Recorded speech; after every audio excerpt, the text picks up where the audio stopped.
ಮುಕುಂದ ಮಾಧವ ಹೇ ಘನಶ್ಯಾಮ ಕೋರಸ ಪರಂಗಿ ಮುಕುಂದ ಮಾಧವ ಹೇ ಘನಶ್ಯಾಮ ರಾಧಾ ಕೃಷ್ಣ ರಾಧಾ ಕೃಷ್ಣ ರಾಧಾ ಕೃಷ್ಣ ರಾಧಾ ಕೃಷ್ಣ ರಾಧಾ ಕೃಷ್ಣ ರಾಧಾ ಕೃಷ್ಣ ರಾಧಾ ಕೃಷ್ಣ ರಾಧಾ ಕೃಷ್ಣ ರಾಧಾ ಕೃಷ್ಣ ರಾಧಾ ಕೃಷ್ಣ ರಾಧಾ ಕೃಷ್ಣ ರಾಧಾ ಕೃಷ್ಣ बोल राधा कृष्ण कुंज विहारी लाल की सद्गुरु ने मुझे आशीर्वाद दिला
सीताराम पाई दासांकित राम पाई दासांकित राम पाई दासांकित राम पाई रत्न जडित सिंहासन मारी शोभिर गुणधर मारी शोभिर गुणधर मारी शोभिर गुणधर रत्न जडित सिंहासन राम अयोध्या के राजा राम अयोध्या के राजा राम अयोध्या के राजा राम अयोध्या के राजा सीताराम मेरे प्रणदाता राम मेरे प्रणदाता सीताराम मेरे प्रणदाता राम मेरे प्रणदाता राम अयोध्या के राजा राम अयोध्या के राजा सीताराम मेरे प्रणदाता राम मेरे प्रणदाता सदा रक्षा करो रामचंद्र रक्त करो रामचंद्र सदा प्रेम वरो रामचंद्र प्रेम भरो रामचंद्र सदा प्रेम वरो रामचंद्र प्रेम भरो रामचंद्र सीताराम राजा राम सीताराम राजा राम हरे सीताराम राजा राम हरे सीताराम राजा राम बोलो सीताराम राजा राम हरे सीताराम राजा राम सीताराम राजा राम बोलो सीताराम राजा राम हरे सीताराम राजा राम हरे सीताराम राजा राम हरे सीताराम राजा राम हरे सीताराम राजा राम हरे सीताराम राजा राम सीताराम राजा राम बोलो सीताराम राजा राम सीताराम राजा राम हरे सीताराम राजा राम हरे सीताराम राजा राम हरे सीताराम राजा राम हरे सीताराम राजा राम हरे सीताराम राजा राम हरे सीताराम राजा राम बोल राजा रामचंद्र भगवान की प्रण बुलावन आए मेरे नयन लुभावन आए प्राण बुलावन आए मेरा रुबावन आए प्रण बुलावन आए मेरे नयन लुभावन आए प्राण बुलावन आए मेरा रुबावन आए प्रण बुलावन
मधुरधर अमल कमल कर मुरली मधुरधर बंसी बजावन आए ओ बंसी बजावन आए बंसी बजावन आए हो बंसी बजावन आए बंसी बजावन आए ओ बंसी बजावन आए बंसी बजावन आए हो बंसी बजावन आए बंसी बजावन आए ओ बंसी बजावन आए आए बंसी बजावन आए हो बंसी बजावन आए कमल शरण हरि आए हो कमल शरण हरि आए प्राण बुलावन आए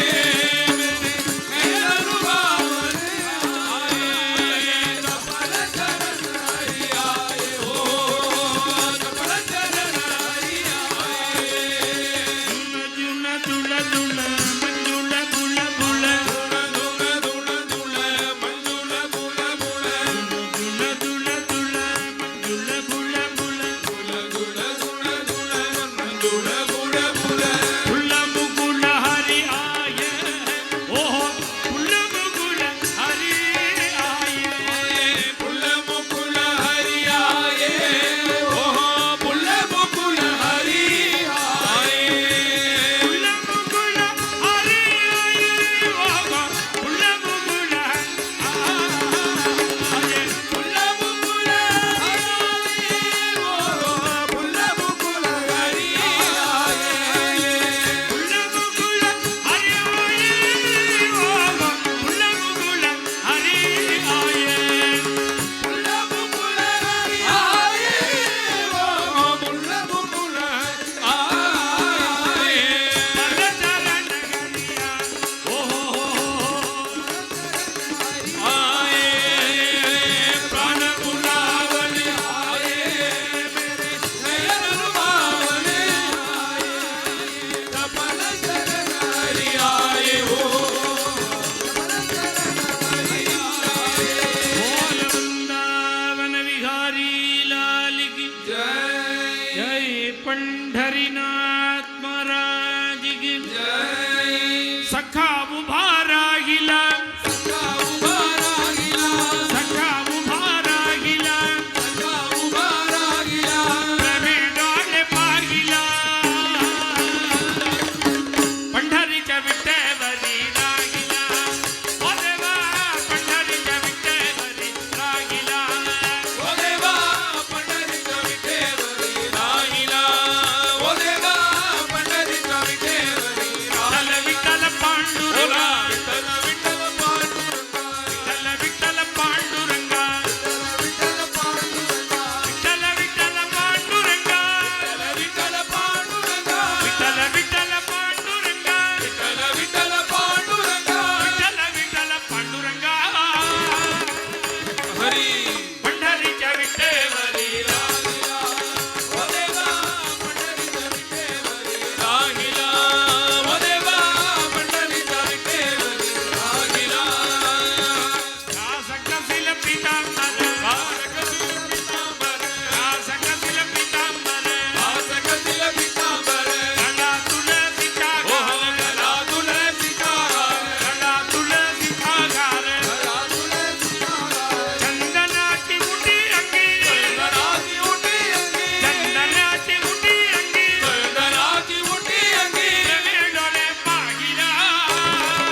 ஜெய் ஹரி ரே ரங்கம்மா ஜி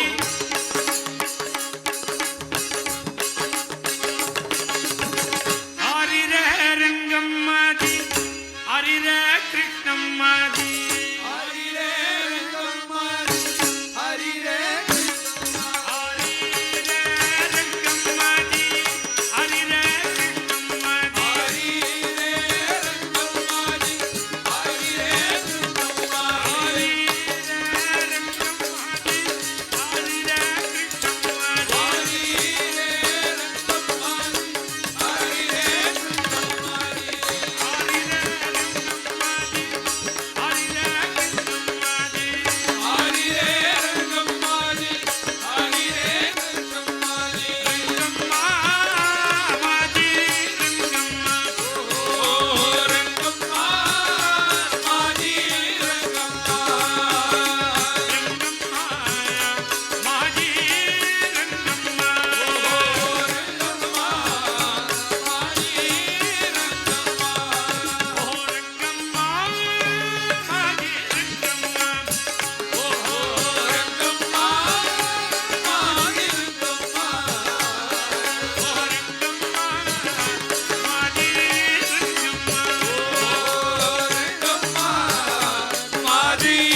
பாண்டுரங்க பாண்டுரங்க பாண்டுரங்க பாண்டுரங்க பாண்டுரங்க பாண்டுரங்க பாண்டுரங்க பாண்டுரங்க பாண்டுரங்க பாண்டுரங்க பாண்டுரங்க பாண்டுரங்க பாண்டுரங்க பாண்டுரங்க பாண்டுரங்க பாண்டுரங்க பாண்டுரங்க பாண்டுரங்க பாண்டுரங்க ரங்கம்மா மாதி ரங்கம்மா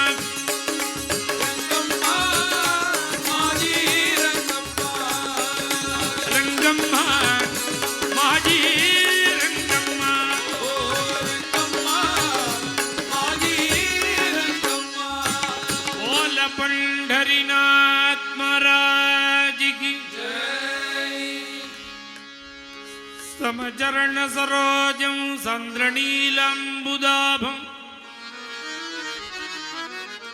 जगन्निहितपाणिं मण्डनं मण्डनानां तरुणतुलसीमाला कन्धरं कञ्जनेत्रं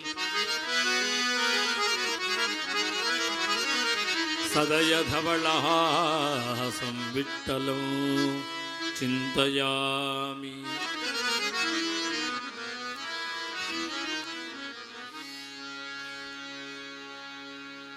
பாகவதம் ராமாயணம் மகாபாரதம் முதலிய கிரந்தங்களுக்கெல்லாம் புராணங்களுக்கெல்லாம் பெருமைங்கிறது வியாசர் சுகர்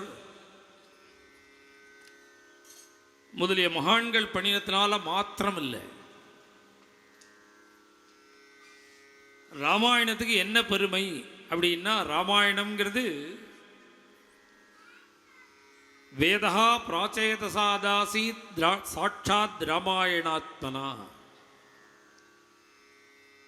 வேதமே வால்மீகி மகர்ஷியை அண்டி ராமாயணமாக வெளியில வந்தது.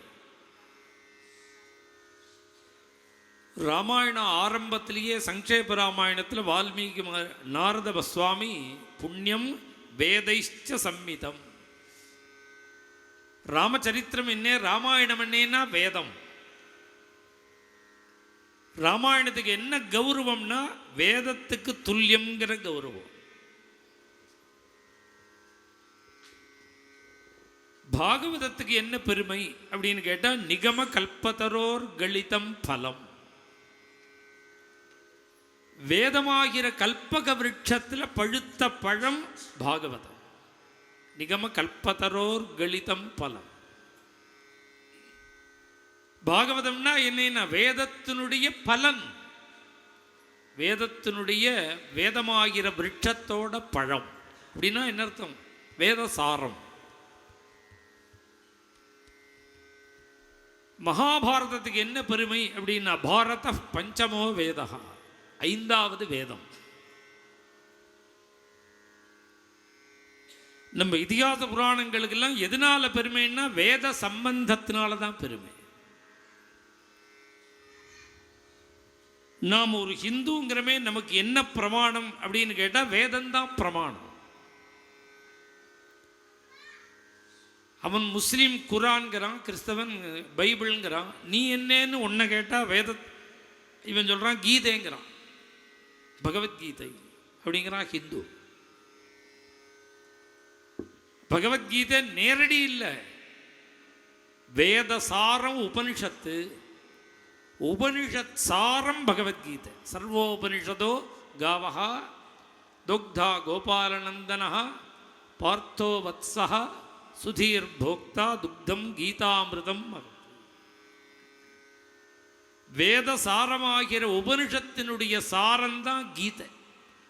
கீதை தான் ஹிந்துக்களுக்கு ஒரு ஒரு பிரமாணமான நூல்னு சொல்றதுக்கு காரணம் வேத சம்பந்தத்தினால். அதுவும் பாகவதத்தில் கபிலோபதேசத்தில் கபில வாசுதேவன் சொல்லும் பொழுது பகவத் அம்சம் எந்தெந்த இடத்துல இருக்குன்னு தாயார் கேட்கிறார். எந்தெந்த இடத்துல பகவத் அம்சம் இருக்கு புரியற மாதிரி நமக்கு சொல்லணும்னா கருடன்ல இருக்கு. அதனால தானே வியாழக்கிழமை கருட தரிசனம் பண்றா. நமக்கு தரிசனம் கொடுத்துட்டு அந்த கருடன் பக்கத்தில் இருக்கிற குளத்தில் இருக்கிற மீனை கொத்திண்டு போகிறது. அது பட்சி தானே அது. இருந்தாலும் பகவத் அம்சம்.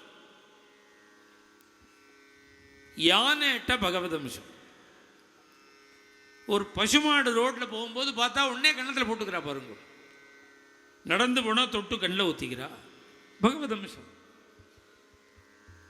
இது மாதிரி எதிலெல்லாம் பகவத் அம்சம் இருக்குன்னு தாயார் கேட்கும்பொழுது கபில வாசுதேவன் சொல்றார், அம்மா புழு பூச்சியில் மரம் செடி கொடியிலேருந்து ஆரம்பித்து ஒன்றை காட்டில் ஒன்றில் பகவானுடைய அம்சம் கூட இருக்குன்னு சொல்லிட்டு வரும்பொழுது மனுஷ ஜென்மாவை அடைஞ்சவன்ட்ட பகவத் அம்சம் கூட இருக்கு. அவன் ஆஸ்திரேலியாவில் பிறந்தாலும் சரி, அமெரிக்காவில் பிறந்தாலும் சரி, மனுஷ ஜென்மாவை அடைஞ்சாலே பகவானுடைய அம்சம் கூட இருக்கு. அதை விட உண்டோ அப்படின்னா நம்முடைய பாரத தேசத்தில் தத்தோ வர்ணாஷ்ட சத்வாரா, 4 வர்ணங்களுக்கு உட்பட்டு நம்முடைய பாரத தேசத்தில் பிறக்கிறானே அவன்கிட்ட பகவத் அம்சம் கூட. அதை விட உண்டோ அப்படின்னா காயத்ரி ஜபம் பண்ணக்கூடிய யோக்கியதை உள்ள ஜென்மாவை அடைஞ்சா அவன்கிட்ட பகவத் அம்சம் கூட இருக்கு. அதை விட உண்டோன்னா தாயார் அதுக்கு பகவான் சொல்றான், காயத்ரி ஜபம் மாத்திரம் இல்லாமல் யார்கிட்ட வேதம் இருக்கோ, யார் வேதாத்தியனம் பண்றானோ அவன்கிட்ட பகவத் அம்சம் கூட. என்னவா இருக்கும்? நம்முடைய சாஸ்திரப்படி தேவதைகளுக்கு ரூபம் கிடையாது. மீமாம்சா சாஸ்திரப்படி ரூபம் இல்லை. பின்ன என்ன? நீ சொல்ற மந்திரம் தான் ரூபம். நீ இந்திரன்னா வஜ்ராயுதத்தை கையில் வச்சுருக்கார், ஐராவதங்கிற யானை மேலே ஏறிண்டு வர்றார். இப்படி படம் போட்டால் தான் நமக்கு இந்திரன்னு தெரியும். ஆனால் சாஸ்திரம் அப்படி சொல்ல, இந்திர தேவதாகமான மந்திரம் இருக்கே அதான் இந்திரன். உங்களுக்கு புரிகிற மாதிரி சொல்லணும்னா ராமர் அப்படின்னா கோதண்டபாணியா அப்படி நிற்கிறார்.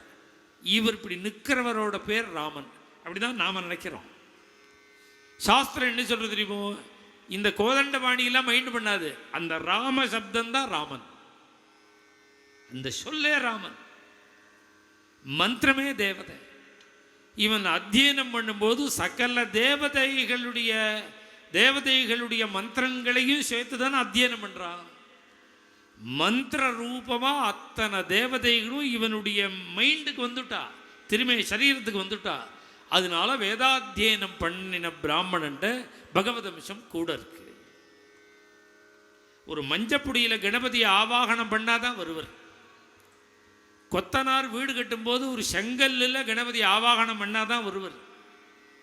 சமையல்காரர் சமையல் ஆரம்பிக்கிறதுக்கு முன்னாடி மஞ்சப்புடியை பிடிச்சி கணபதியை கூப்பிட்டாதான் வருவர். சுதர்சன ஹோமம்னா சுதர்சன நாராயணனை கூப்பிட்டாதான் வருவர். ஆவாகனம் பண்ணணும். வருணன்னா நீ ஜலத்தில் ஆவாகனம் பண்ணாதான் வருவர். கணபதினா கூப்பிட்டாதான் வருவர். அக்னியிலையோ ஜலத்திலேயோ எல்லா தேவதைகளும் வருவா, கூப்பிட்டாதான் வருவா, ஆவாகனம் பண்ணாதான் வருவா. ஆனால் ஆவாகனமே தேவையில்லாமல் 33 கோடி தேவதைகளும் நித்தியவாசம் பண்ற இடம் பிராமணன். அவனை புதுசா ஆவாகனம் பண்ண வேண்டாம், மந்திர ரூபமா ஏற்கனவே அவன்கிட்ட இருக்கா. அதனால தான் வேதாத்தியனம் பண்ணினவளை பார்த்தா நமஸ்காரம் பண்றா பாருங்க, வயசு வித்தியாசம் இல்லாமல். ஏன் நமஸ்காரம்னா அவனுக்கு இல்லை, அவன் உள்ள இருக்கிற வேதத்துக்கு. அதனால தான் நம்முடைய தமிழில் கூட வேதமோதிய வேதியர் கோர்மழை, மாதம் 3 மழை. அதில் யாருக்கு ஒரு மழைன்னா வேதாத்தியனம் பண்ணி வேதம் சொல்றான் பாருங்கோ, அவனுக்கு தான் ஒரு மழை. வாழ்க அந்தனர். தமிழில் உள்ள மகான்கள்லாம் அப்ராமணால் தான் எழுதியிருக்கா, பிராமணன் எழுதலை. அப்ராமணால் தான் எழுதியிருக்காத. வேதம் ஓதிய வேதியர் கோர்மழை, அறுதொழில் புரிவது அந்தனர்க்கே, ஓதாமல் ஒரு நாளும் இருக்க வேண்டாம். இதெல்லாம் யார் சொன்னான்னா பிராமணன் சொல்லலை, அப்ராமணா தான் சொன்ன. ஏன் சொன்னான்னா அவன் பண்ற ஜபமும் அவன் பண்ற அக்னிஹோத்திரம் முதலிய ஹோமங்களும் அவன் சொல்ற வேதமும் நம்ம எல்லாருக்கும் சேர்த்துதான்னு நினைச்ச காலம் அது. அதனால தான் எல்லாரும் உணர்ந்தா. இப்போ வேதம்ங்கிறது ஏதோ ஒரு ஜாதிக்கு உண்டி சொந்தமாக போயிடுச்சு. பிராமண வர்க்கத்துக்கு உண்டி சொந்தம் நினச்சிட்டு இருக்கான். பிராமணாலேயே என்ன பண்ணுறா, அது நமக்கு சம்பந்தம் இல்லை, சாஷ்லுக்கு தான் சம்பந்தங்கிறான். அந்த வாத்தியாருக்கு தான் சம்பந்தம், நமக்கு சம்பந்தம் இல்லைங்கிறான். வேதம் அப்படியா? வேதம் வந்து வேர்ல்டு, உலகத்துக்கே சம்பந்தம், உலகத்துக்கே பொது. உலகத்தில் உள்ள அத்தனை ஜீவ கோட்டிகளும் சௌக்கியமாக இருக்கிறதுக்காக உள்ள வழிகளை சொன்னது தான் வேதம். நமக்கு க்ஷேமகரமான இந்த வேதத்தை ரட்சிக்க வேண்டிய பொறுப்பு ஒவ்வொருத்தருக்கும் இருக்கு. ரிக்வேதம், யஜுர்வேதம், சாமவேதம், அதர்வண வேதம்னு 4 வேதம். அந்த 4 வேதத்தில் ரிக்வேதம் ஒரு ஷாக்கைன்னு எடுத்துட்டா அத்தியனம் பண்ணுறதுக்கு 8 வருஷம், கணாந்த அத்தியனம் பண்ணுறதுக்கு 11 வருஷம், லட்சணத்தோட கணத்தை அத்தியனம் பண்ணுறதுக்கு 11 வருஷம், சாஸ்திரம் வாசித்து வேத பாஷ்யம் வாசிக்கிறதுக்கு ஒரு 8 வருஷம், 9 வருஷம். ஒரு சாக்கையை கம்ப்ளீட் பண்ணுறதுக்கு 20 வருஷம் ஒத்தனை ஆயுஸ் எடுத்து வைக்கணும். அப்போ தான் வேதம் பூர்ணமாக முடியும்.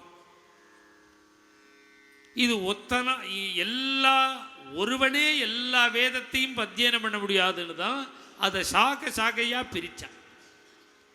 மொத்தம் எத்தனை சாக்கை தெரியுமோ? ஒரு சாக்கைக்கு 20 வருஷம், மொத்தம் 1134 சாக்கை. ஒரு மனுஷனால் அத்தியனம் பண்ண முடியுமா வேதத்தை? அதனால தான் பிரிச்சுட்டார் ரிஷிகள். வியாசரன் 4 பிரித்தார். அந்தந்த அவர் எந்தெந்த சிஷ்யாள்கிட்ட கொடுத்தாலோ, வைசம்பாயிடர், ஜெய்மனி இவாள்லாம் அதை இன்னும் பிரித்து விட்டார். மொத்தம் 1134. ரிக்வேதம் 21 சாக்கை, யஜுர்வேதம் 101 சாக்கை, சாமவேதம் 1000 சாக்கை. அதனால தான் வேதானாம் சாமவேதோஸ்மி அப்படிங்கிறான் பகவான் கீதையில். 1000 சாக்கை சாமவேதம். அதர்வண வேதம் 12 சாக்கை, மொத்தம் 1134. 1134 பாரத தேசம் முழுக்க தழைச்சி இருந்த காலம் போக இன்னைக்கு மிச்சம் இருக்கிறது 11 சாக்கை தான் இருக்கு. 1134 11 போச்சுன்னா 1123 மறைஞ்சுடுச்சு. ஏன் மறைஞ்சது? படிக்கல. மறைஞ்சதையே வாட்சி பண்ண முடியாமல் மறைஞ்சுடுச்சு. ஏன்னா இந்த வேதம் 22 ஸ்டேட்டில் வியாபிச்சிருக்கு. இன்னைக்கு இப்போ பாரத தேசத்தில் வேதம் தமிழ்நாட்டில் உண்டு இல்லை, மகாராஷ்டிராவில் உண்டு இல்லை, ஆந்திராவில் உண்டு இல்லை, 22 ஸ்டேட்டு. இன்னைக்கு சிந்து நதிக்கரையில் பாகிஸ்தானில் உள்பட இருக்கு. இன்னைக்கு இருக்கு. மேலே டெவலப் ஆகலை, அது அப்படியே இருந்துட்டு இருக்கு, அவ்வளோதான். இந்த 1134 சாகையில் இன்னைக்கு மிச்சம் 11. இதெல்லாம் எப்படி நமக்கு தெரிஞ்சதுன்னா, நம்ம கும்பாபிஷேகத்துக்காக, பாண்டுரங்கனோட கும்பாபிஷேகத்துக்கு எல்லா வேத சாகையும் பாராயண வைக்கணும்னு தேடினோம். கிட்டத்தட்ட 2 வருஷ காலம் தேடி அந்தந்த பிரதேசத்தில் எங்கெங்கே இருக்குங்கிறத கண்டுபிடிச்சு ஒரு 200 வேத வித்துக்களை அழிச்சுன்னு வந்து கும்பாபிஷேகம் பண்ணினோம்.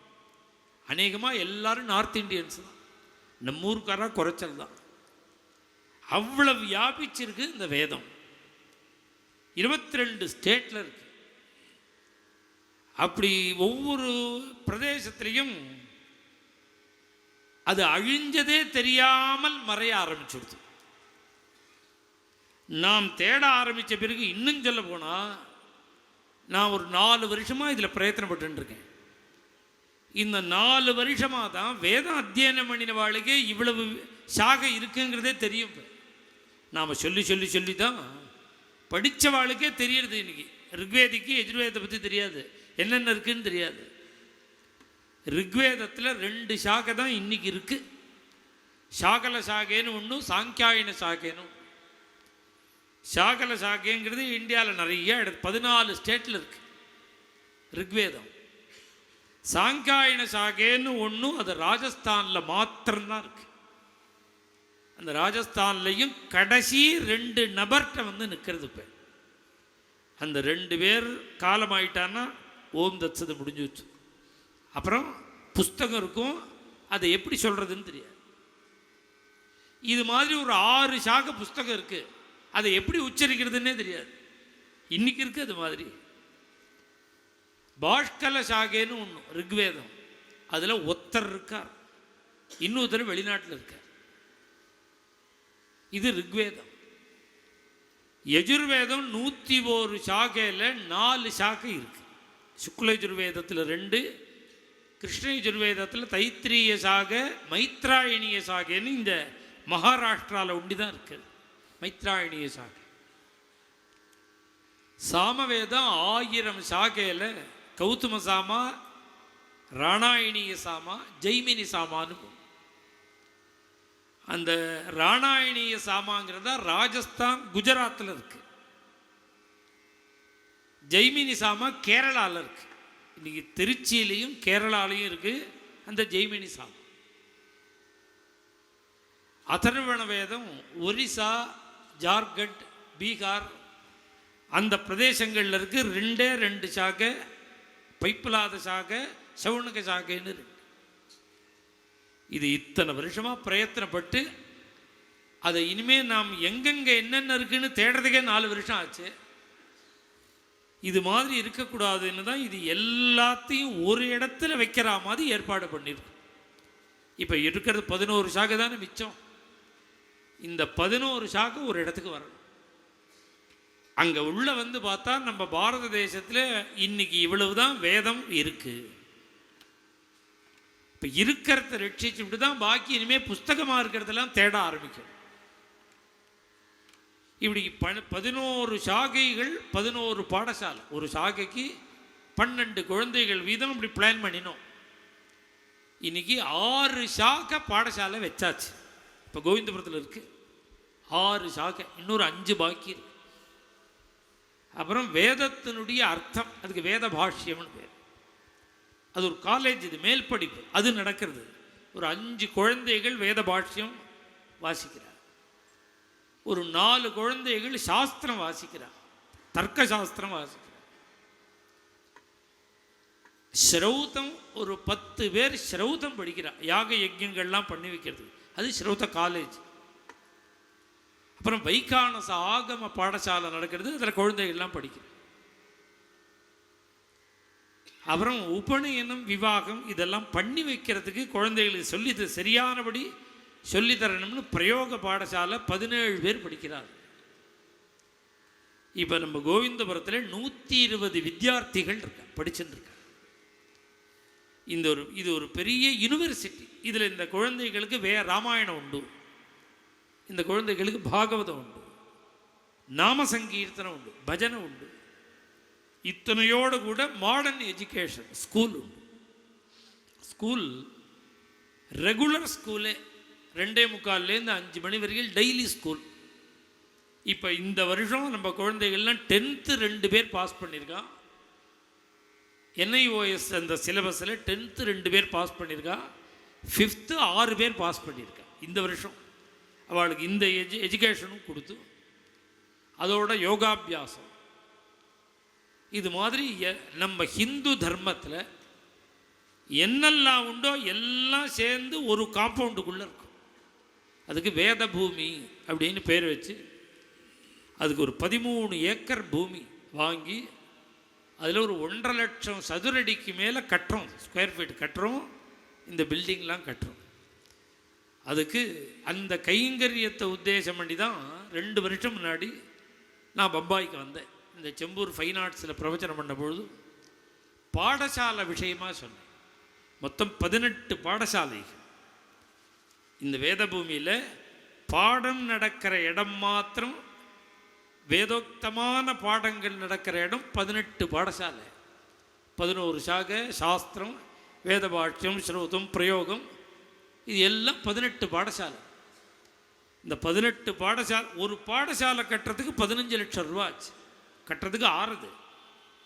அதை நான் இந்த பம்பாயில் சொல்லி 6 பேர் பணம் கொடுத்துருக்கா. அதுக்கு இந்த பாடசாலை கட்டுறதுக்கு ஒரு 6 பேர் 15 லட்சம் ரூபா இது இந்த பம்பாயில்.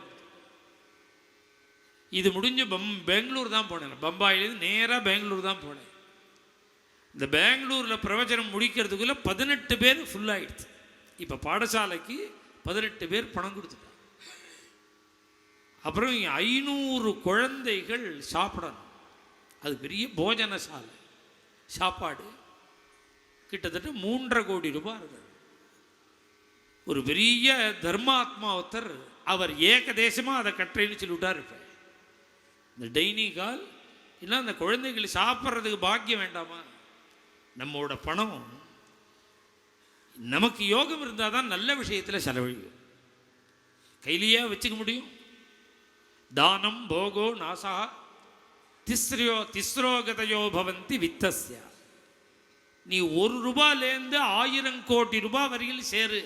3 பிரகாரம் தான் செலவு. ஒன்று தானம், அல்லது தின்னு ஒழிக்கணும், அல்லது நாசமாக. தானம் போகோ நாசம். நம்ம பணம் தர்ம காரியத்துக்கு செலவழியணும்னா புண்ணியம் வேணும். இப்போ இந்த சந்தர்ப்பம் நான் பம்பாய் வந்திருக்கிறது, இந்த வேதம் படிக்க போகிற குழந்தைகள் தங்கறதுக்கு உள்ள இடம் கட்டுறோம். இப்போ ஒர்க்கு ஆரம்பித்து நடந்துட்டுருக்கு. பிரிட்ஜ் ஒர்க்கு நடந்துட்டுருக்கு.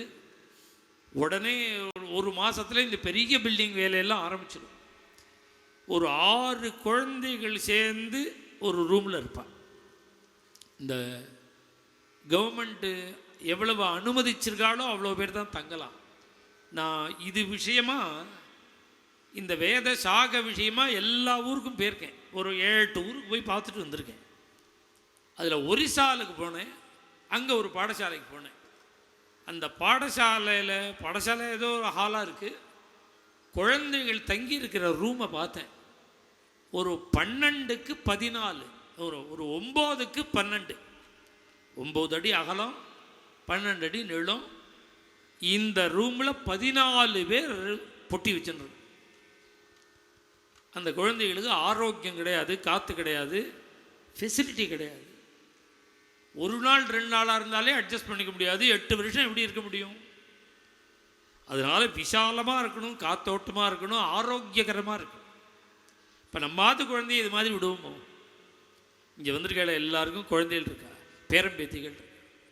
நம்ம குழந்தைகள் அங்கே விட்டால் கண்ணில் ரத்தம் வராது.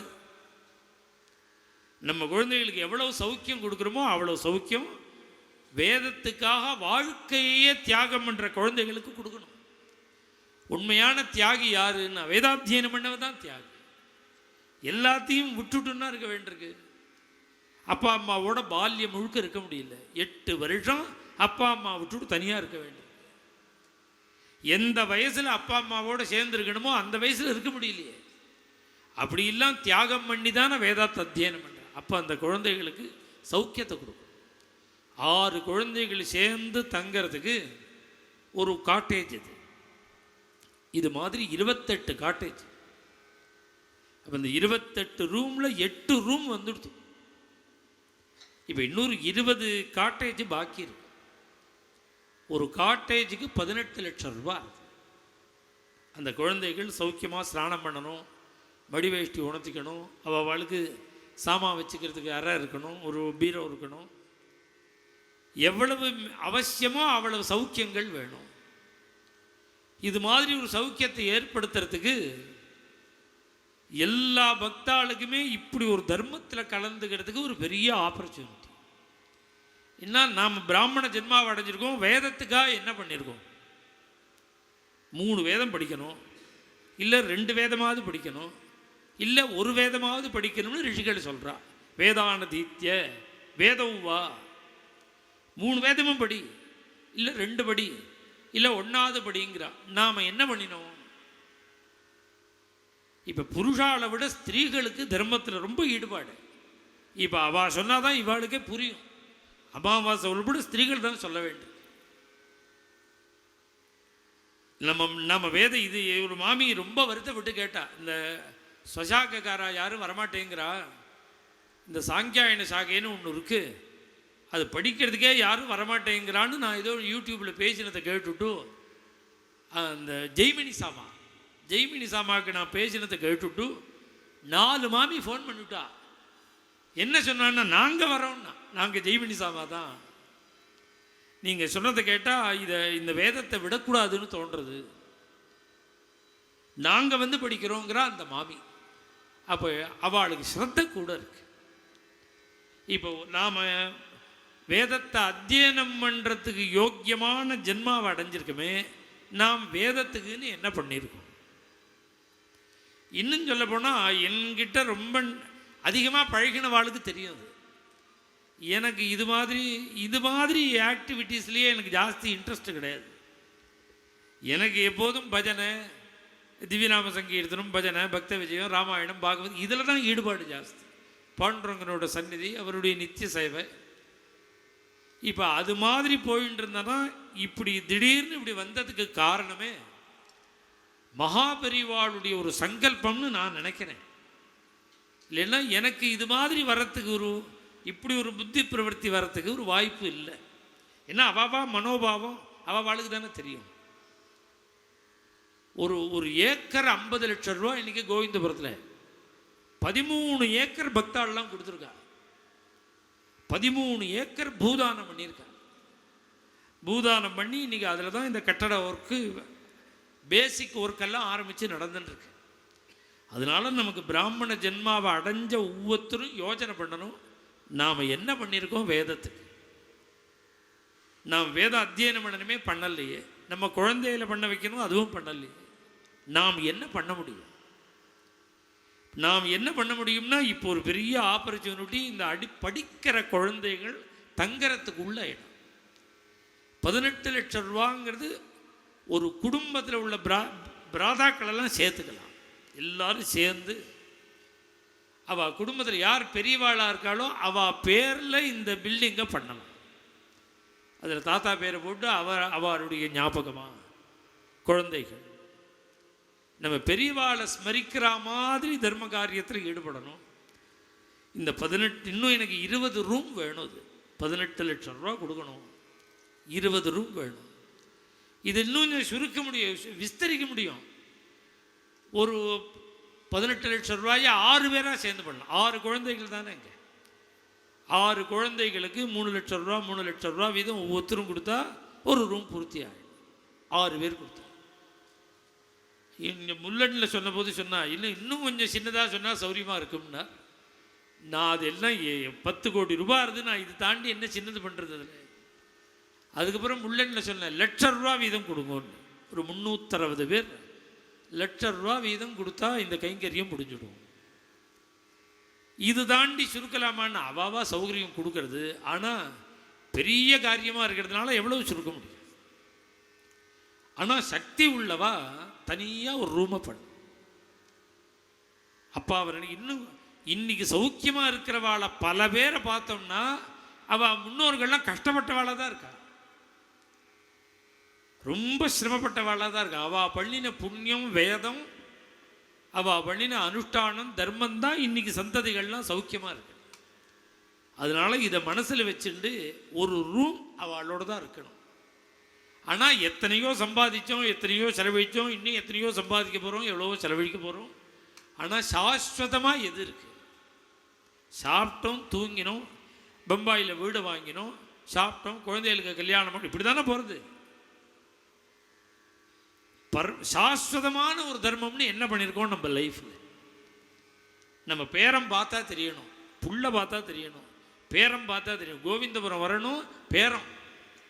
அந்த பாடசாலையை வந்து பார்க்கும்பொழுது பம்பாயின்னு போட்டு இந்த ஐயர்வாள் பேரை போட்டிருந்தா நம்ம தாத்தான்னு அவனுக்கு தெரியும். அது மாதிரி சாஸ்வதமான ஒரு தர்மத்தில் ஒவ்வொரு குடும்பமும் கலந்துக்கணும். இந்த வேத பாடசாலையில், வேத பூமியில் இந்த குழந்தைகள் தங்கறதுக்குள்ள சௌகரியங்களை ஏற்படுத்துறதுக்காக தான் வந்திருக்கும். இங்கே இன்னொரு 4 நாள், இன்னைக்கு இன்னொரு 3 நாள் இங்கே பிரவச்சனம் இருக்குது.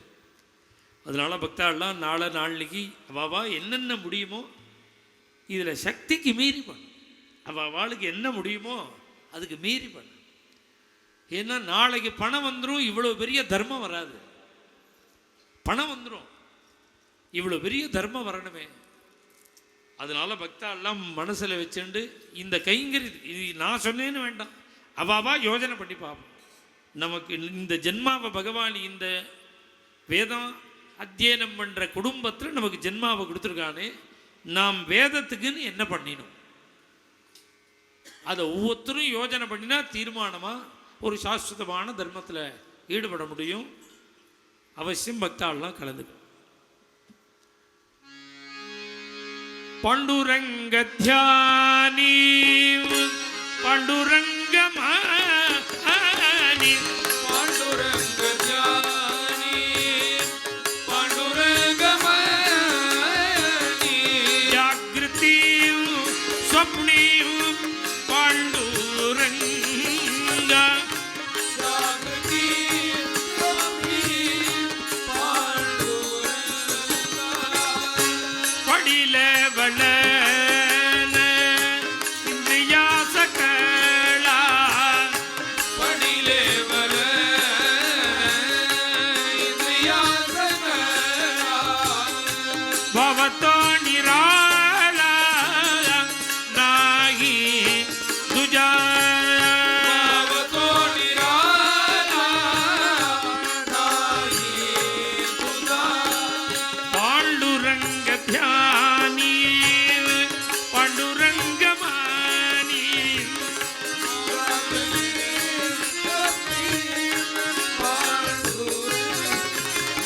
पांडुरंग पांडुरंग पांडुरंग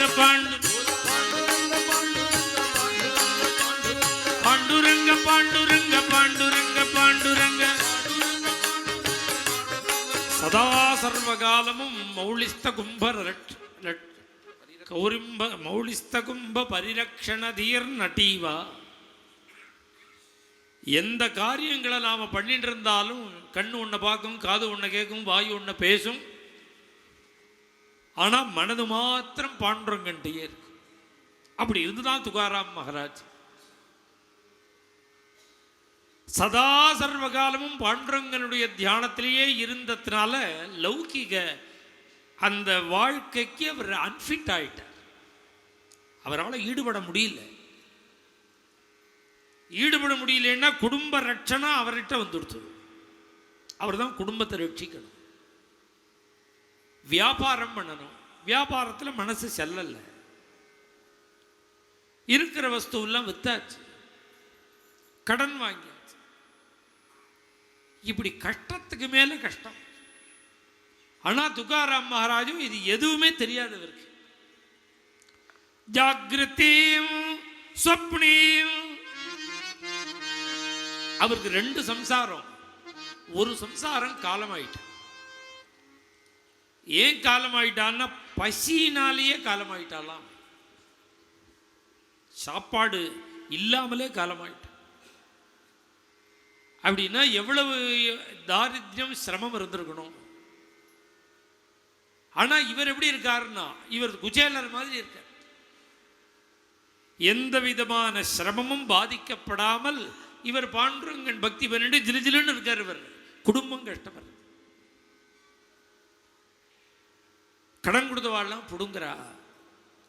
சிரமத்துக்கு மேல சிரமம் வந்துடுத்து குடும்பத்துக்கு. பொதுவா நிறைய சிரமங்கள் வர வர வர வர வர வர இந்த சிரமத்தை அனுபவிச்சு அனுபவிச்சு அனுபவிச்சு கடைசியில் அது எதில் கொண்டு விடும்னா ஒரு ஒரு பிடிவாதமாக பகவத் சரணத்தில் கொண்டு விட்டு. அதனால தான் குந்தி தேவி விபத சந்துன சஸ்வதுன்னு கேட்குற, கஷ்டத்தை கொடு அப்படின்னு கேட்குற. ஏன் கஷ்டம்னா கஷ்டம் வர வர வர வர வர இந்த உஷ்ணம் அதிகமாக அதிகமாக அதிகமாக தாங்க முடியாத உஷ்ணம் வரும்பொழுது என்ன ஆகும்னா மழை கொட்ட போகிறதுன்னு அர்த்தம். இவ்வளவு சிரமங்களை அனுபவிக்கும் பொழுது கடைசியில் என்ன ஆகும்? பகவானுடைய கிருபை சீக்கிரம் வரப்போம். குடும்பம் இவ்வளவு சிரமத்தை அனுபவிக்கிறது. இந்த துகாராம் மகாராஜோ இத்தனை சிரமமும் ஒரு பக்கம் இருக்கு. அங்கேயே தெகுங்கிற ஒரு அந்த க்ஷேத்திரத்தில் பக்கத்தில் பார்த்தா ஒரு மலை இருக்கு, பாவநாத் ஒரு மலை இருக்கு. அந்த மலையில் போய் உட்கார்ந்துட்டார். 15 நாள் ஆகாரம் கிடையாது, தீர்த்தம் கிடையாது. அனவரதமும் அங்கே போய் அப்படியே உட்கார்ந்துட்டு அனவரதமும் பகவன் நாமம் சொல்லிட்டு இப்படியே துகாராம் மகாராஜ் இருக்கும்பொழுது அவருக்கு அப்படியே அந்தர்முகமாக திரும்பிடுச்சு. அவருக்கு ஒரு அனுபவத்தில் கொண்டு விட்டுடுத்து. இந்த மௌனமும் ஏகாந்த வாசமும் பகவத் பக்தியும் ஒரு அனுபவத்தில் கொண்டு விட்டு அவருக்கு எங்கேயும் வர்றதுக்கு நாட்டம் இல்லாமல் உட்கார்ந்துருக்கார். அவர் சம்சாரமும் தம்பியுமா தேடி தேடி தேடி அந்த மலையில் உட்காந்துருக்காருன்னு தெரிஞ்சு போய் அவரை கெஞ்சி கூத்தாடி ஆற்றுக்கு அழிச்சிடும். ஆற்றுக்கு அழிச்சிடும் தான் என்ன பண்ணார் தெரியுமோ, அவருக்குன்னு சில குடும்பத்தினுடைய சொத்து இருக்கு. அந்த டாக்குமெண்ட்ஸ் எல்லாம் எடுத்தார். ஆற்றுக்கு வந்த உடனே முதல் காரியம் எல்லா டாக்குமெண்ட்ஸையும் எடுத்தார். சரி பாதியாக பிரித்தார். தம்பி அவர் பாதியை தம்பிகிட்ட கொடுத்தார். பாக்கி பாதியை இவருக்கு தான் வைராக்கியம், சம்சாரத்தில் கொடுக்கலாமோ நீ பார்த்துக்கோடின்னு அத்தனை டாக்குமெண்ட்டையும் கொண்டு போய் இந்திராயணி நதியில் போட்டுட்டார். அவர் சொத்தை முழுக்க. ஏன் அப்படின்னார், இதை வச்சுன்னு தீர்மானமாக நாம் யோகக்ஷேமம் பண்ண முடியாது. நாமும் ட்ரை பண்ணி பகவான் ரட்சித்து இந்த வம்பே வேண்டாம், முழுக்கவே பகவான் பார்த்துக்கிட்டோம். நாம் பாதி இது மாதிரி ஒரு காஞ்சங்காடுன்னு ஒரு க்ஷேத்திரம் இருக்குது மேங்களூர் பக்கம். அங்கே பப்பா ராமதாஸ்னு ஒரு சுவாமிஜி இருந்தார். ராம சாட்சாத்காரம் ஆனவர். ராமரை நேராக பார்த்தார். அவருடைய சமாதி அந்த ஆசிரமத்தில் இருக்கு. ஆனந்தாசிரமம்னு பேருது. அவர் சாதனை பண்ண காலத்தில் எங்கெல்லாம் சுற்றினார் என்னென்ன பண்ணார்னு ஒரு புக்கு எழுதியிருக்கார். அதில் தமிழ் வெர்ஷனுக்கு பேர் கடவுளை தேடின்னு பேர். அது இங்கிலீஷில் தான் எழுதியிருக்கார். அதை யாரோ தமிழ் பண்ணியிருக்கார். அந்த புக்கில் அவர் ஒரு விஷயம் எழுதுகிறார். அவர் எங்கேயோ யாத்திரை போகணும். நான் அமௌண்ட்டு கரெக்டாக தெரியல, நான் ஒரு குத்துமதிப்பாக சொல்கிறேன். அவர் ஒரு யாத்திரை போகணும். அதுக்கு மொத்தம் 25 ரூபா வேணும்னு வச்சுக்கோங்க, இல்லை 10 ரூபா வேணும். அவர் நார்த் இந்தியா போகிறார். 10 ரூபா வேணும். கையில் எவ்வளோ இருக்குதுன்னு பார்த்தார். 2.25 ரூபா இருந்தது. 10 ரூபா வேணும், கையில் 2.25 ரூபா இருந்தது. என்ன பண்ணார் தெரியுமா, பாக்கி 7.25 ரூபா தேடணும். அவர் என்ன பண்ணார் தெரியுமோ, இந்த 2.25 ரூபாயை கொண்டு போய் குளத்தில் போட்டார். எம்டியாக இருக்கார். ஏன் அப்படின்னா, பாக்கி யார் தரப்போறானோ அவனே முழுக்கையும் தரட்டுமே. பாக்கி 60 தர பகவான் தானே தரப்போகிறான், அவனே முழுக்கையும் தரட்டுமே. இப்போ நாம பாதி அவன் பாதி என்ன, எல்லாம் அவனே. இதுதான் சரண்டர்னு பேர், பூர்ண சரணாகதி. பாதை நேற்றுக்கே சொன்ன பிறகு, நீ என்ன நினைக்கிறையோ அப்படி என்ன வச்சுடு, எனக்குன்னு ஒன்று வேண்டாம், உன் இஷ்டப்படி என்னை பார்த்துக்கோன்னு சொல்கிறது தானே சரணாகதி. துகாராம் மகாராஜ் அந்த பூர்ண சரணாகதி பண்ணார். அதுலேருந்து ஒரு விரதம். என்ன விரதம்னா, அவர் கிரகஸ்தன். கிரகஸ்தனுக்கு பணம் சம்பாதிக்கணுங்கிறது டியூட்டி. இப்போ நாமெல்லாம் கிரகஸ்தன் குடும்பத்தில் இருக்கிறவன் தான் சம்பாதிச்சே ஆகணும். அர்த்தாகமோ நித்தியம். தினப்படி பணம் வரணும். தினம் வருமானம் இல்லாமல் இருந்தால் அசட்டு தினம். அது விஆர்எஸ்ஸே வாங்கிக்கூடாது. விஆர்எஸ் வாங்கிட்டு ஆற்றுல உட்காந்து செவத்தை பார்த்துட்டே இருக்கக்கூடாது, உழைக்கணும். ஒரு காலம் ரிட்டையர் ஆயாச்சு, உடம்புல தெம்பு இருக்கா, திருப்பி வேற எங்கேயாவது வேலைக்கு போகும். சும்மா இருக்கக்கூடாது. ஏன் நைகஷ்டி க்ஷணமபி ஜாதுதிஷ்டத்தை கீதையில் சொல்கிறான் பகவான். சும்மாவே இருக்க முடியாதுடா உன்னால. நீ ஏதாவது ஒரு காரியம் பண்ணிகிட்டே இருக்கணும். ஏன் காரியம் பண்ணிகிட்டே இருக்கணும்னா, பணத்துக்காக நினைக்கக்கூடாது. பணம் மாத்திரம் இல்லை, பணம் மாத்திரம் இல்லை, வேற என்ன இருக்குன்னா, பணம் வர வர வந்துன்னு இருக்கிற பரியந்தம் தான் மனசு விசாலமாக இருக்கும். நீ பண வரவை நிறுத்தினேன்னா நல்லவாள்லாம் கெட்டுப்படுவா. விசாலமாக இருந்த மனசு அப்புறம் சுருங்க ஆரம்பிக்கும், வெய்ய தோணும், தப்பாக நினைக்க தோணும், எல்லாம் வந்துடும். எல்லா கெட்ட சுபாவமும் வந்துடும் மனசுக்கு. அதனால் மனசில் பணம் வர வர வர வந்துட்டே இருக்கிற தான் மனசு விசாலமாக இருக்கும்.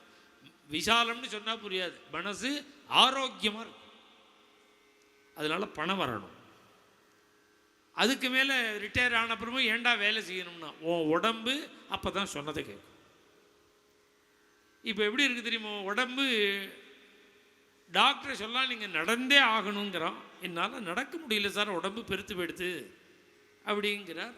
கடைசியில் என்னாருது, உட்கார முடியல, முட்டியில் ப்ராப்ளம், இது ஆப்ரேஷன் பண்ணணுங்கிறார். ஏன் இதுக்கு ப்ராப்ளம் வந்ததுன்னா உடம்பு வெயிட்டு தாங்க முடியாமல் வந்ததுன்னா, இதை வெயிட்டை போக்குறதுக்கு என்ன பண்ணுறதுன்னா நடந்தால் தேவலாம்னா நடந்தால் காலை வலிக்கிறதுங்க. நடந்தால் உடம்பு குறையும், வெயிட்டு தாங்க முடியாமல் முட்டியில் வலி வந்துடுத்து. இப்போ நடந்தால் உடம்பு குறையும், நடப்போம்னா நடந்தால் வலிக்க ஆரம்பிச்சிடுச்சு. இப்போ எப்படி இருக்குது பார்த்தீங்களா ட்ரபிள். இதுக்கு எரியற விளக்கில் எண்ணெயை விடுற மாதிரி ரிட்டையர் ஆகி ஆற்றுல உட்காந்து சோஃபாவில் உட்காந்துட்டா ட்ரபிள் கூட வந்துடும். சோஃபாவில் உட்காந்துன்னு சொம்பு டம்ளர் ஜலத்தை வச்சுன்னு ரிமோட்டை வச்சுருட்டேன்னு வச்சுக்கோ, ட்ரபிள் வந்துடும். ஆக்டிவாக இருக்கும். நடக்கிறத நிறுத்தவே கூடாது, ஆக்டிவாக நடந்துகிட்டே இருக்கு. ஏன்னா ஒவ்வொருத்தருக்கும் வயசுங்கிறது 2 விதமான வயசு. சரீரத்துக்கு ஒரு வயசு இருக்கு, மனசுக்கு ஒரு வயசு. சரீர வயசு தான் ரிட்டையர்மெண்ட் எல்லாம். மனசு 80 வயசு 90 வயசுல கூட யௌவனமாக இருக்கணும். அப்போதான் நமக்கு வியாதிகள்லாம் வராமல் இருக்கும். நமக்கு பல பேருக்கு ப்ராப்ளமே என்ன தெரியுமோ, நமக்கு ஏதோ வந்துடுத்துன்னு அவன் நினைக்கிறது தான். நமக்கு ஏதோ வந்துடுத்துன்னு நினைக்கிறா பாருங்க, அதான் ப்ராப்ளம். ஒன்றும் வரல, நீ கார்த்தால எழுதுன ஓடு, பிள்ளையார் கோவில் சுத்து ஓடுங்கிறனா, ஒரு வாரம் ஓடு சரியா போடும். இல்லை என்னோட கோவிந்தபுரம் வா, 10 நாள் தங்கு, நான் ட்ரில் வாங்கி விடுவேன். இங்கேருந்து கோசாலை சுத்தணும், வேத பூமிக்கு போனோம்னா ஒரு ரவுண்டு போயிட்டு வந்தால் 2 கிலோமீட்டர். ஒரு நாளைக்கு 2 தடவை அழிச்சுன்னு போனேன்னா சரியா போயிடும், எல்லா ப்ராப்ளமும் சரியா போயிடும். அதனால நடக்கணும், சம்பாதிக்கணும். அர்த்தாகமோ நித்தியம். பணம் வராமல் இருக்கக்கூடாது, பணம் அன்னிக்கு வந்துட்டு இருக்கணும். அது கிரகஸ்தனுக்கு. சன்னியாசி இல்லையே நாம் பணம் வேண்டான்னு சொல்கிறதுக்கு. சன்னியாசி வேண்டான்னு சொல்லலாம், கிரகஸ்தன் சொல்லலாமா? இவர் கிரகஸ்தன் தானே. அன்னிலேருந்து நியமம், இனி பணத்தை தொடரதில்லை. பணத்தை தொடரதில்லைன்னார். அவர் ஆயுசுக்கும் தொடலை, அவர் கடைசி வரைந்த பணத்தை தொடலை.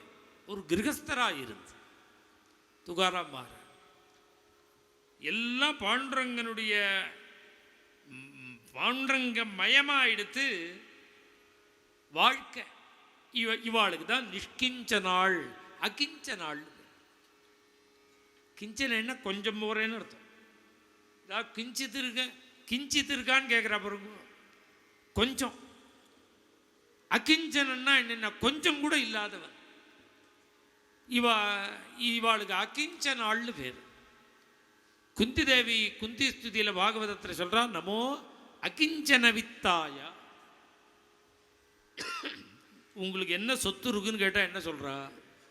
பில்டிங் இருக்கு, பூமி இருக்கு, ஃபேக்ட்ரி இருக்கு, ஆஃபீஸ் இருக்கு, இல்லை ஷேர் இருக்கு, நகையாக இருக்கு, பணமாக இருக்கு, இப்படி இருக்கு சொத்து.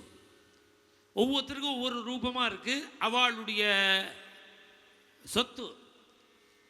பகவான்கிட்ட போய் கேட்குறது, உனக்கு சொத்து எது அப்படின்னு கேட்டால், எனக்கு சொத்து வைகுண்டம்னு சொல்ல மாட்டான் பகவான். உன்னோட சொத்து எதுன்னு பகவான்கிட்ட கேட்டால் பகவான் எதை தெரியுமா சொல்லுவான்? சொத்தா? தனக்குன்னு ஒன்றுமே வச்சுக்காம இருக்காளே பாகவதாள், இவாளை தான் எனக்கு சொத்தும்பனா பகவான். நமோ அகிஞ்சன வித்தாயா. இவாளுக்கு தான் அகிஞ்சனன்னு பேர். துகாராம் மகாராஜ் அப்படி இருக்கார், குந்தி தேவி சொன்னபடி இருக்கார். அதனால தான் பாண்டுரங்கன் இவருடைய சரித்திரத்தில் இவரோட எத்தனை லீலை பண்ணுறான் பகவான். அவருக்கு சாதன பக்தி. கார்த்தால எழுந்துண்டா பிராதஸ்நானம், சீக்கிரம் எழுந்துக்கணும், பிராதஸ்நானம் பண்ணணும். சூரியோதயத்துக்கு முன்னாடி ஸ்நானம் பண்ணுறதுன்னு ஒரு பழக்கத்துக்கு வரணும்.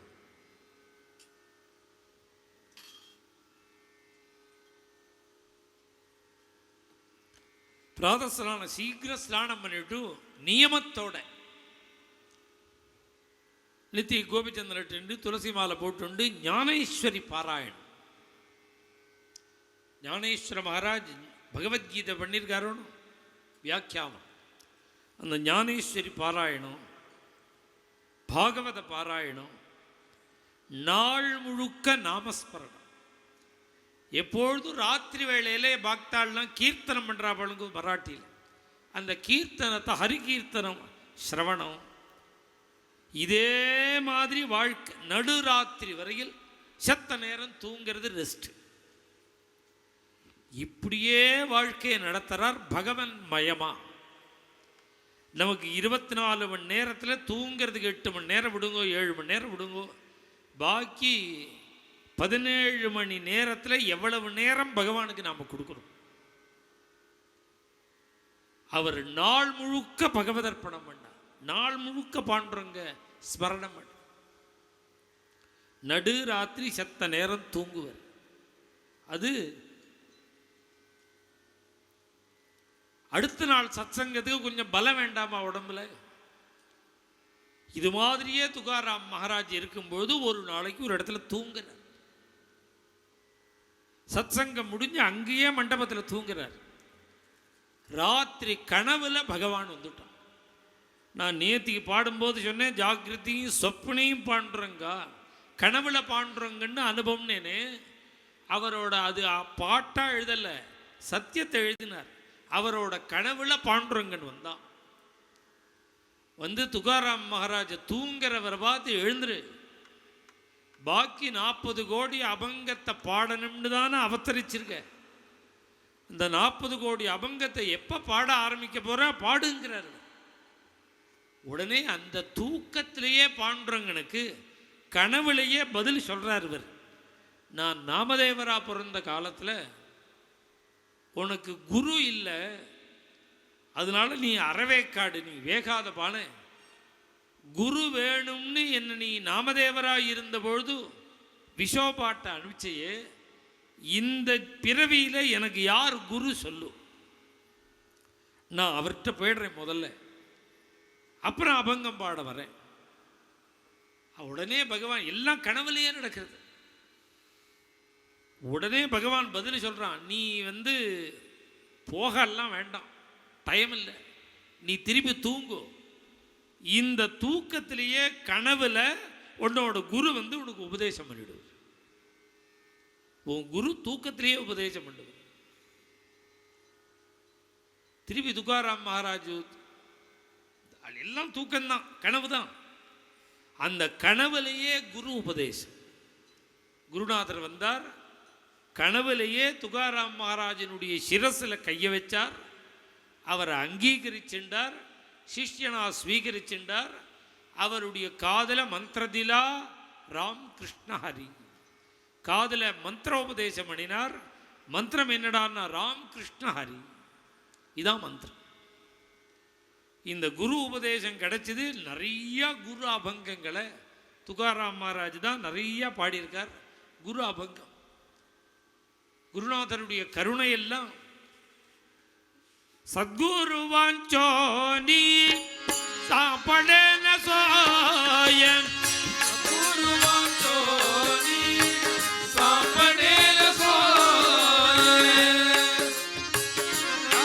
வேதே பாயே ஆதியாதி, வேதே பாயே ஆதியாதி, தரா வேதே பாயே ஆதியாதி, வேதே பாயே ஆதியாதி. காரியம் என்ன, ஓடி போய் குருநாதருடைய சரணாரவிந்தத்தை புடி, அவருடைய சரணத்தை உன்னுடைய சிரசில் தரிச்சுக்கோ. அதாந்தரி ஜாய ஜாய ஜாய தரி சத்குரு செப்பாய. முதல்ல ஓடி போய் குருநாதருடைய சரணாரவிந்தத்தை சிரசில் தரிச்சுக்கோ. எப்பேற்பட்ட குருன்னார், அவருக்கு உதாரணமே சொல்ல முடியாது, குருவுக்கு சமமே சொல்ல முடியாது. சொல்லலாம். குருமௌளி மணே பஜே பவனுதமோ சரணாகத சிந்தாமணே. சரணாகதி பண்றவனுக்கு குருநாதர் சிந்தாமணி. சிந்தாமணின்னு ஒரு மணி, அது யோகிகளுடைய சிரசில் உண்டாகக்கூடிய மணி. அந்த மணி கையில கிடைச்சதுன்னா என்னென்ன நினைக்கிறோமோ எல்லாத்தையும் கொடுக்குமா அப்படின்னார் ஒரு பக்தர். துகாராம் மகாராஜ் சொல்ற ஸ்பரிசமணின்னு ஒரு மணி, ஸ்பரிசவேதி. அது என்ன பண்ணும், அது கையில கிடைச்சதுன்னா இந்த மைக்கு இரும்பு ராடுது, அந்த மணியை கொண்டு வந்து இதுல வச்சா போறோம், இது தங்கமாயிடும். அது மாதிரி இரும்பு மாதிரி இருக்கிறவாளெல்லாம் தங்கமாக ஆக்கக்கூடியவன் குருநாதன். லோக பரிசாச்சி நசாகே உபமன், லோக பரிசாச்சி நசாகே உபமன், சத்குரு மகி அகாதச்சி, சத்குரு மகி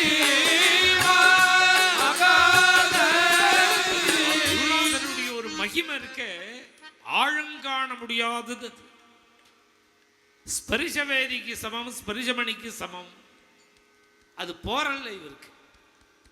ஏன் போரல்லேன்னா இந்த சிந்தாமணியும் போரல்ல, ஸ்பரிசவேதியும் போரல்ல. சிந்தாமணி இதான். இந்த சிந்தாமணியை கையில் வச்சுண்டா எனக்கு கிடைச்சிருதுன்னு வச்சுக்கோ, எனக்கு கையில் கிடைச்சிருது சிந்தாமணி. நான் உடனே என்ன நினைப்பேன், இந்த வேதபூமி ப்ராஜெக்ட் மொத்தம் 57 கோடி ரூபாய். மொத்த ப்ராஜெக்ட் 57 கோடி. நான் என்ன நினைப்பேன், மணி கிடைச்ச உடனே நாளை கார்த்தால ஒரே செக்கில் 57 கோடி ரூபாய் வரணும். இதான் நான் நினைப்பேன். என்ன ஆச்சரியம்னா நாளைக்கு வந்துடும். நாளைக்கு வரணும்னு நான் இப்போ நினைச்சேன்னா நாளைக்கு வந்து. நான் ரொம்ப நாளாக சொல்லிட்டு இருக்கேன், ஒத்தரே கொடுக்க போறாங்க. இது நியாயமான தர்மம், சத்தியமான தர்மம், சுயநலம் இல்லாத தர்மம். இங்க நான் கோவிந்தபுரத்தில் இதை ஏற்படுத்துறதுக்கு முக்கியமான காரணம் இட வசதி, ஆரோக்கியமான சன்னிவேசம், பாண்டுரங்கனோட சந்நிதி, 1200 பசுக்கள் இருக்கு, பெரிய கோசாலை, லௌகீக சம்பந்தமே இல்லாத ஒரு தபோவனம் மாதிரி இருக்கும். இந்த ஒரு சூழ்நிலையில் இதை பண்ணுறதுக்கு நமக்கு சக்தியும் பகவான் கொடுத்துருக்கிற காலத்தில் இதை நாம் பண்ணாட்டா அது தப்புன்னு நான் நினைக்கிறேன். இவ்வளோ ஃபெசிலிட்டியை பகவான் ஏற்படுத்தியிருக்கான். இது நான் 60 கோடி ரூபாய் தானே, நம்ம கோவில் கட்டி இதெல்லாம் பண்ணினதே 150 கோடி ரூபாய். அவ்வளோ பெருசையே பண்ணினப்புறம் இது அதில் பாதி கூட இல்லை. ஆனால் இது ஒரு நியாயமான தர்மம். நான் சொல்கிறேன், ஒத்தரே கொடுப்பாங்க, ஒத்தரே கொடுப்பான்னு சொல்லிட்டு இருக்கேன். சொல்றது ஆச்சரியம் இல்லை, ஒத்தரே கொடுக்குறேங்கிறான், ஒத்தரே தரேங்கிறான். வாங்கிக்க தான் எனக்கு பயமா இருக்கு. அவர் பொலிட்டிக்கல்ல சம்பந்தம் உள்ளவராக இருக்க, ஒரே செக், இன்னொருத்தையே கேட்க வேண்டாம். கடைசியில் வந்து இடி ரைடு நம்ம கிட்ட வந்துட்டோம்னா அங்கங்கே போயிட்டு கடைசியில் நேராக கெஜ்ரிவால் மாதிரி நம்ம கிட்ட வந்துட்டோம்னு வச்சுக்கோங்க, கஷ்டமா போயிடும். அதனால எனக்கு பஜனை பண்ணி நீங்கள்லாம் கொடுக்கறது போகிறோம், இது பெரிய செக்கு வேண்டாம். நான் இப்போ அவர் பேரெல்லாம் சொன்னால் அலௌகிக்க சொல்லக்கூடாது. அவர் என்னை நம்பி என்கிட்ட பர்சனலாக சொல்லியிருக்கார். ஆனால் அவர் சொன்னது உண்மை, அதை நான் சொல்ல வேண்டான்னு சொல்லலை. அதனால நான் என்ன நினைப்பேன், நாளை கார்த்தால நான் சொல்ல இந்த ட்ரிபிள்லாம் இல்லாத ஆசாமி வந்து செக்கை கொடுக்கணும் அப்படி நினைப்பேன். இல்லைன்னா இன்னொன்று நடக்கலாம். இப்போ இந்த 20 ரூமுக்கு வேணும்ன்றக்கேன், ஒரு ரூம் 18 லட்சம் ரூபா. இங்கே வந்திருக்கால நாளைக்கு 20 பேர் கொண்டு வந்து கொடுத்துடணும். அதுக்கு தான் நான் வந்திருக்கேன். இங்கே ஒரு காட்டேஜ் 18 லட்சம் ரூபா, 20 பேர் எனக்கு வேணும். நாளைக்கு கதம்போது எனக்கு 20 பேர் கொண்டு வந்து கொடுத்துடணும்னு வேண்டினேன்னா நீங்கள் கொண்டு வந்து கொடுத்துருவீங்க, வந்துடும். அது மாதிரி வேற ஏதாவது நான் விபரீதமாக வேண்டினேன்னு வச்சுக்கோங்க, நினைச்சேன்னு வச்சுக்கோங்க, அதுவும் நாம் நினைச்சா நல்லது வரும், கெடுதலும் வரும். இந்த சிந்தாமணிக்கு அதை வச்சுன்னு நினைக்கிறானே, அவன் நினைக்கிற நினைப்பு அவனுக்கு நல்லதா கெட்டதான்னு மணி பார்க்காது, நினைச்சதை கொடுத்து. ஒரு கதை கூட சொல்லுவா அப்படின்னெல்லாம். ஒரு மணி கிடச்சிது, மரத்தடியில் படுத்துன்னு இருந்தான், ஏதோ மணின்னு நினச்சின்னு பார்த்தான். நினச்சான் இது ஒரு வெயில் தாங்களே, ஒரு பெரிய பங்களாவாக இருந்தால் எப்படி இருக்கும் நினச்சான். பங்களா ஆயிடுச்சு. ஏசி போட்டால் எப்படி இருக்கும்னா ஏசி இருக்கு. என்னென்ன நினைச்சானோ எல்லாம் வந்துடுத்தோ, பயம் வந்துடுத்து அவனுக்கு. நினைக்க நினைக்க வருது. ஒரு பூதம் வந்து இத்தனையும் நம்மளை அடித்து போட்டுட்டு இத்தனையும் கொண்டு போச்சுன்னா என்ன பண்ணுறதுன்னா, பூதம் வந்தது, அடித்து போட்டுது, கொண்டு போடுச்சு. இந்த மணிக்கு தெரியாதோன்னு நல்லது கெட்டது. அதனால சிந்தாமணியை சமமாக சொல்லக்கூடாது. என்ன, ஒரு கால் சிஷ்யன் தப்பான ஒரு விஷயத்தை நினைச்சா கூட குரு கொடுக்க மாட்டார். அவர் வந்து எடிட் பண்ணிவிடுவார், சென்சார் பண்ணிவிடுவார். குரு முழுக்க தரமாட்டார். அதனால் சிந்தாமணி சரியில்லை. வேற எதை சொல்லலாம்? ஸ்பரிசமணி. ஸ்பரிசமணிக்கு சமமாக சொல்லலாம். இரும்பு மாதிரி இருக்கிறவன தங்கமாக ஆக்குறார் சொல்லலாமோன்னு அதுவும் வேண்டாம். ஏன்னா அந்த ஸ்பரிசமணி இதை இரும்பாக்கும், அப்புறம் இதை இரும்பாக்கும். எதை இரும்பா இருக்கிறத தங்கமாக்கும். எந்த இரும்பை தொட்டாலும் தங்கமாகிடும். அதுக்கு சமமாக குருவை சொல்ல முடியாது. ஏன் தெரியுமோ? குரு என்ன பண்ணுவார் தெரியுமோ? இரும்பு மாதிரி இருக்கு. இப்போ இந்த ஸ்பரிசமணி எடுத்து இந்த மைக்கை தொடுறோம், இது தங்கமாகிடும். இந்த மைக் எடுத்து இன்னொரு மைக்கை தொட்டால் அது தங்கமாகாது. அதுக்கு திரும்பி ஸ்பரிசமணி வரணும். குரு என்ன பண்ணுவார்? இரும்பு மாதிரி இருக்கிறவனை தங்கமாக ஆக்குவர். இன்னும் பல இரும்புகளை தங்கமாக்குற சக்தியும் கொடுப்பார். தனக்கு சமமா கொடுத்துருவான். அப்பா நான் சரிக்க கரித்தி தக்கால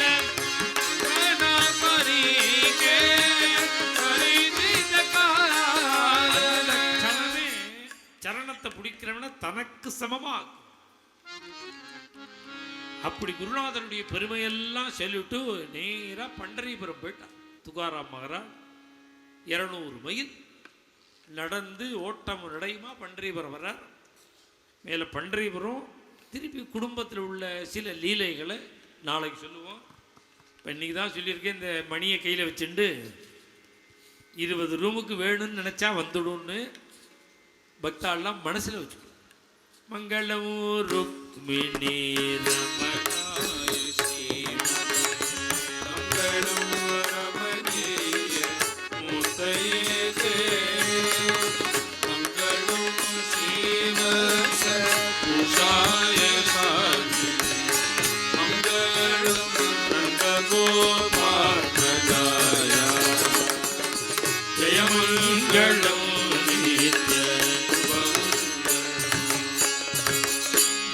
पुंडली गवरदा जय सद्गुरु महाराज की जय, समस्त संत मंडली की जय, आंजनेय मूर्ति की जय।